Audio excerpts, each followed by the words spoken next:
Se você já procurou saber se constelação familiar tem a ver com espiritismo, é importante você saber que essa é uma dúvida terrível no meio das pessoas. Por quê? Muitas pessoas têm vontade de entender como que ela funciona, mas ficam preocupadas se a constelação familiar ela vai interferir nos seus próprios princípios religiosos. E aqui eu compreendo que cada pessoa e cada religião tem as suas próprias particularidades. E a dúvida que fica é: faço ou não faço constelação? Aprendo ou não aprendo? Vou ou não vou? E fica nessa dúvida cruel que no fim as pessoas acabam deixando de receber os benefícios da constelação familiar para ter também uma vida mais harmoniosa. Olá, eu me chamo Priscila Uemura, sou terapeuta sistêmica, sou mentora de terapeutas e de novos consteladores e também criadora do programa AMSE, que é o programa de capacitação e formação em constelação familiar. Também sou criadora do programa Bases, que é um treinamento de autoconstelação e autodesenvolvimento com o método TCI, que é o treinamento de cura interior. Inclusive, eu já ajudei mais de 1.500 pessoas a poder resolver seus próprios conflitos, seja na área amorosa, familiar, profissional e também financeiro. E se você quiser saber mais sobre os meus programas para te ajudar a ter uma vida mais equilibrada, mais harmoniosa e próspera,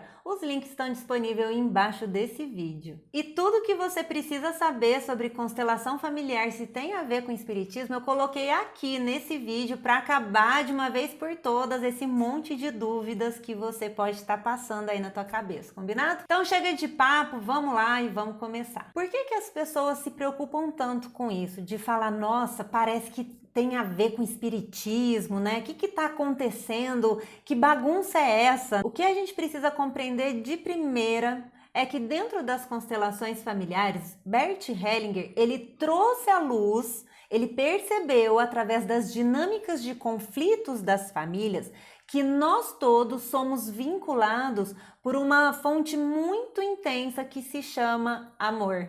E aí foi aonde ele acabou trazendo à luz as ordens do amor, que é hierarquia, pertencimento e equilíbrio. Pronto. Isso é constelação familiar, da qual a gente acaba aplicando como uma filosofia de vida. O que acontece que as pessoas acabam falando, meu Deus, mas espera aí, Pri, falaram que dentro das dinâmicas de grupo aparece e tarará, pera, calma, vou te explicar. O que aconteceu? Bert Hellinger, ele conheceu Rupert Sheldrake. Quem é Rupert Sheldrake? Ele é um químico e ele é um estudioso e cientista do qual ele começou a entender que existe um campo que se chama campo fenomenológico. Dentro desse campo é onde estão todas as nossas estruturas, nossas crenças, todas as nossas crenças, digamos assim, desde os tempos primórdios. Ou seja, tudo isso está concentrado dentro desse campo. Quando Bert Hellinger trouxe à luz as ordens do amor, ele precisava mostrar para as pessoas aonde que o conflito estava acontecendo entre as pessoas, para que elas todas as vezes repetissem o mesmo padrão comportamental, certo?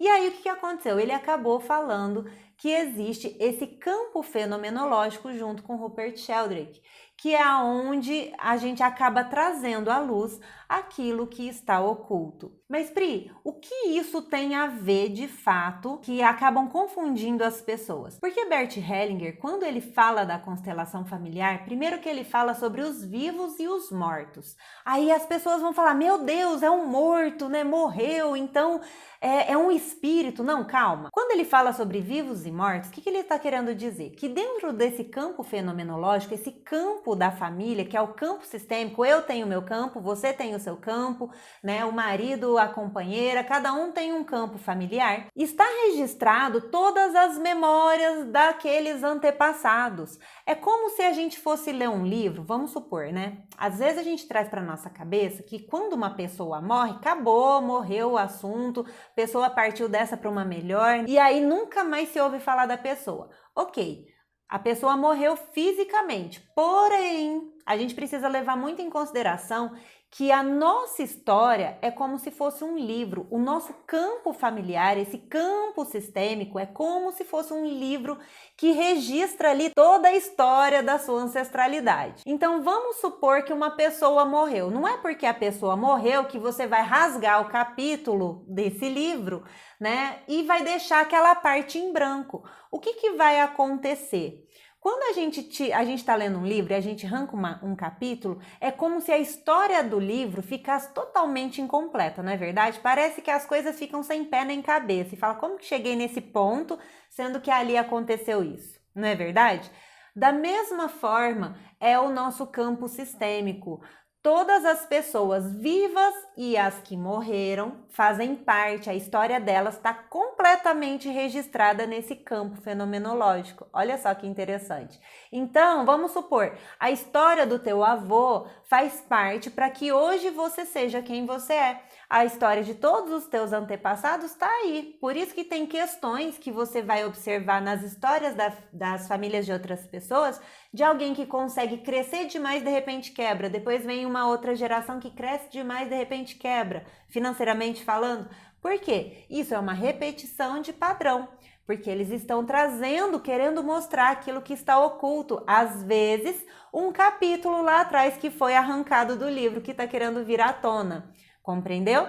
Então lembra, quando Bert Hellinger fala de vivos e mortos, ele está falando de todas as pessoas que pertencem a um sistema familiar. Um outro ponto interessante, ele fala muito sobre vidas passadas, né? E aqui no Brasil, qual é a referência que nós temos quando ouvimos falar de vidas passadas? A gente fala, nossa, a gente vai direto ali no espiritismo. Por quê? A gente fala, nossa, porque antes de eu estar nessa vida, eu tive uma outra vida, que eu fui isso, fui aquilo. Você já deve estar careca de ter escutado pessoas falando sobre isso, não é verdade? Só que dentro da constelação familiar é um outro ponto de vista, é a partir de um outro ponto que nós vamos observar. Quando Bert Hellinger fala vidas passadas, ele está se referindo dos nossos pais. É uma vida passada, uma vida que está atrás de nós. Ou se não, uma vida passada dos nossos antepassados, nossos avós, bisavós, tetravós, e vem toda a renca da família, entendeu? Um outro ponto que também confunde muito as pessoas é quando ele fala sobre o espírito ou a alma que movimenta tudo e todos.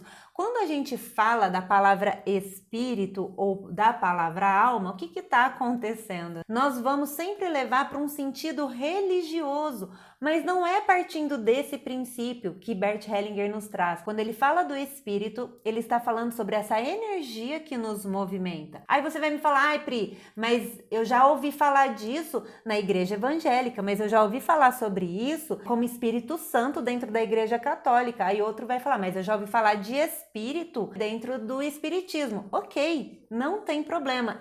Realmente essa energia que nos movimenta na vida que Bert Hellinger está trazendo para o nosso conceito, tá certo? Isso não quer dizer que isso tem a ver com religião, mas é uma forma de poder explicar sobre essa energia que nos impulsiona na nossa vida para dar um próximo passo e fazer aqui as coisas que temos que fazer na nossa vida durante a vida. Entendeu? De uma vez por todas, tenha bem claro que constelação familiar é uma coisa, espiritismo é outra coisa. A única coisa que pode ter confundido as pessoas pode ser essa questão de falar sobre os vivos e falar também sobre os mortos, mas isso existe em todos os sistemas familiares. Tanto é que você vai observar que existe, ou já deve ter visto, né? Alguns padres, pastores evangélicos, espíritas, budistas, shintoístas, pessoas de várias religiões que estão aprendendo a constelação familiar e levando para suas próprias vidas e até mesmo falando dela para outras pessoas. Mas a gente não pode confundir que a constelação familiar é uma filosofia de vida que pode ser aplicada em qualquer outra estrutura. Combinado? Espero que tenha clareado um pouco mais para você e eu gostaria de saber se você também já confundiu alguma vez constelação familiar com espiritismo ou se esse vídeo também clareou um pouco mais para você.